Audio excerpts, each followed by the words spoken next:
Hello मेरे दोस्त। तुमने कभी खजूर का रस पीछो? देखा होगा खजूर कहाँ फलता है। देखी नथिबा ना। आज जाएंगे और पिएंगे, केमते लागुची सब बताएंगे हम। प्लीज, 1 शॉट 10 रुपीज़ लेता है वो। खजूर रस जो बनाता है वो आदमी 10 रुपीज़ लेता है 1 ग्लास। तुमको चाहना है या तुमको पीवा को इच्छा,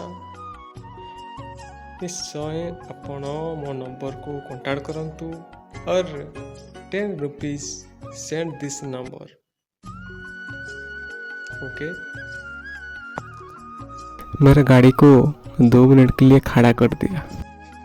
ये जो देखो ना आपण, खजूर का भाटी है वो।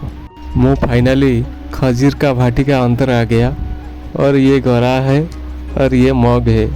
मैं बैठ गया, बहुत आराम लग रहा है। झोंकेगा नहीं साला।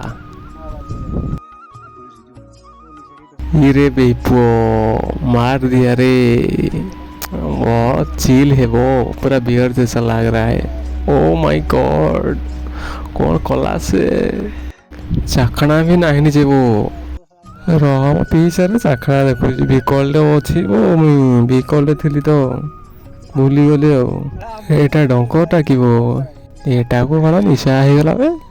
ये जो गच्छ देखुना, यहाँ से रस गिरता है माठिया से।